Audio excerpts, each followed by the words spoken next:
Hey guys, Super here. I'll be talking about all the new skill gems that have been revealed to us in Forbidden Sanctum, and I'll be ranking on how good they are in terms of power. Starting with Cleave.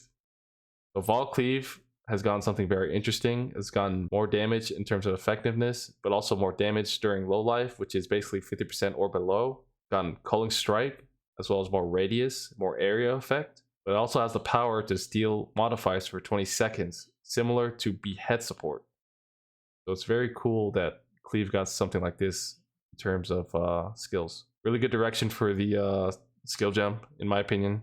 More damage in range and a cool effect, but not a good skill still overall. I give this B- in terms of rating.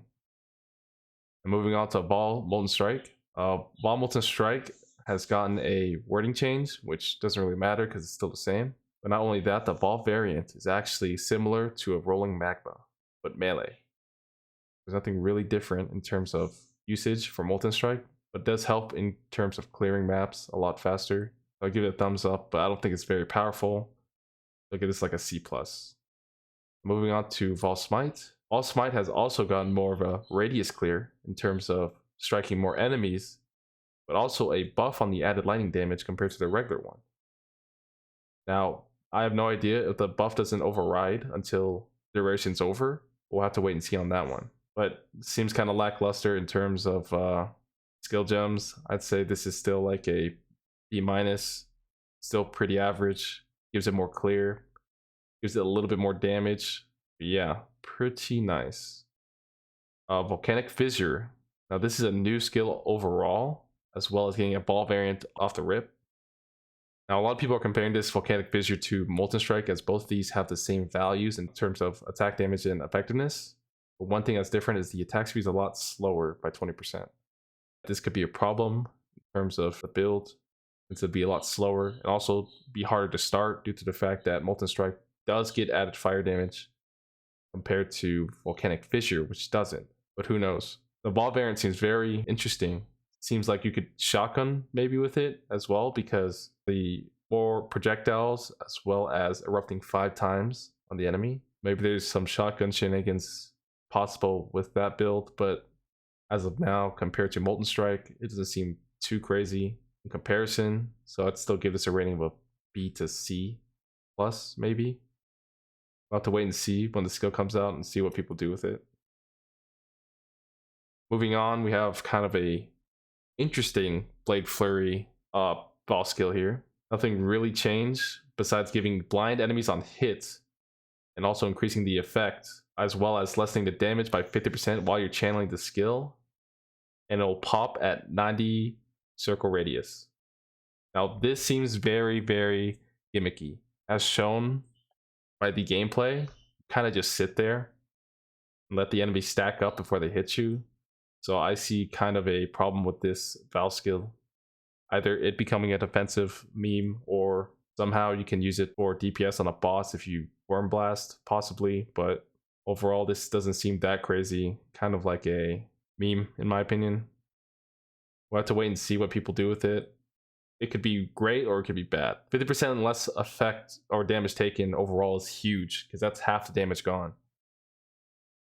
So maybe people will find a way to abuse this. But anyways, my rating overall for it is C+ or an A+. So we'll see how people play with it. Caustic Arrow, one of the biggest, in my opinion, buffs, and also crazy now for a lot of League start people. As you know, projectiles pierce all targets. That's great, but then the base chaos damage per second is actually 40% more from the regular Caustic Arrow, which is actually huge damage that Caustic Arrow has been missing. Besides that, that's literally the only buff. You get more damage on the Caustic Arrow, and you actually get 2 uses, and they're not even very expensive in terms of soul use. So this is actually a huge buff for Caustic Arrow. It's been needing it for a long time. This is an A, like rating of A+ or higher for Caustic Arrow. So I actually recommend people to maybe run this build now. It's a League start. It's actually crazy for bossing. We want to Flicker Strike. This is a very interesting skill.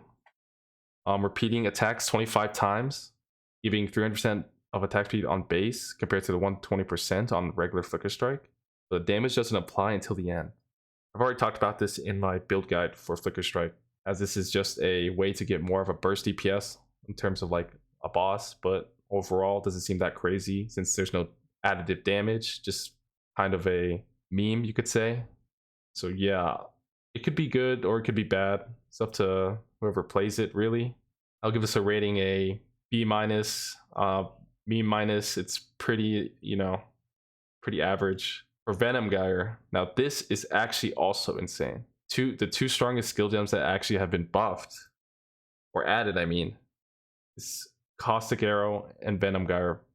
Both of these ball skills are absolutely nuts for bossing. With Venom Gyre, you start off with projectiles that are already caught, but that doesn't mean you start with 30. You start with 50 on the Vol variant, which is insane amounts. But not only that, you also actually get 15 caught projectiles per second over a 6-second duration, which means that you'll be able to get an insane amount of projectiles out without even pressing the regular Venom Gyre skill button, as you'll be able to just whirling blades through bosses, no problem, without worrying about keeping the Venom Gyre stacks on your character. This is absolutely insane for single target DPS, and the soul per use is pretty low as well. I'd say this is the most insane skill gem. This is rating of an S. This is just too good. This is just a completely buff for Venom Gyre players.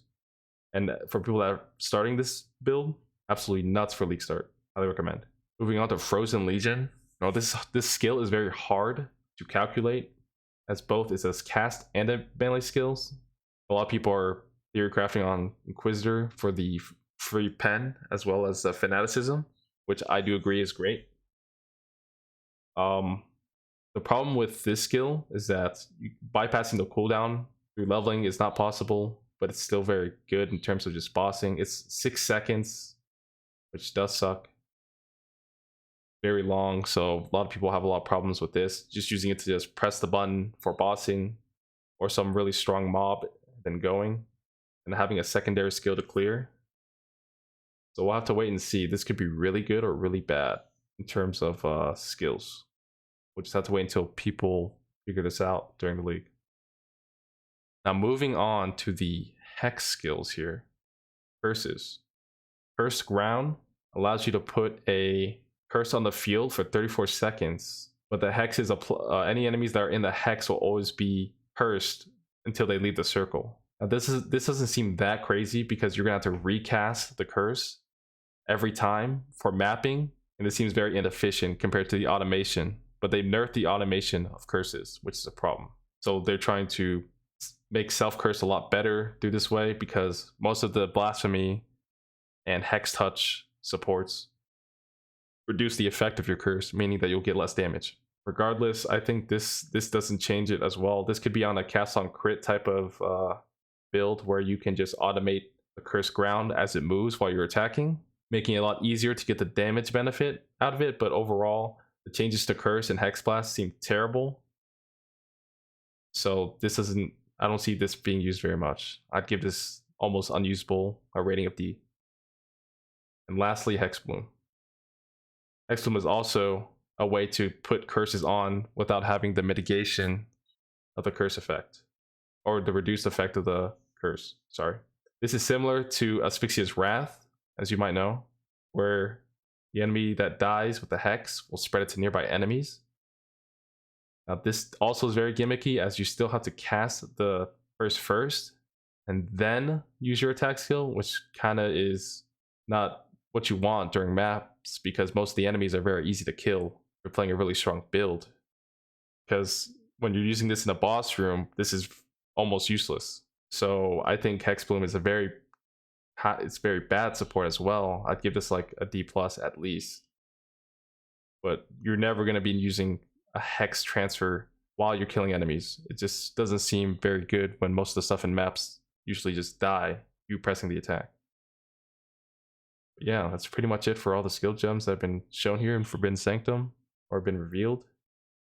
Overall, TLDR, Caustic Arrow, and Venom Gyre, one of the strongest ball skills in this set. The weakest being the new Hex supports. So yeah, I really highly recommend Venom Gyre and Caustic Arrow for you guys. Thanks for watching. See you guys later.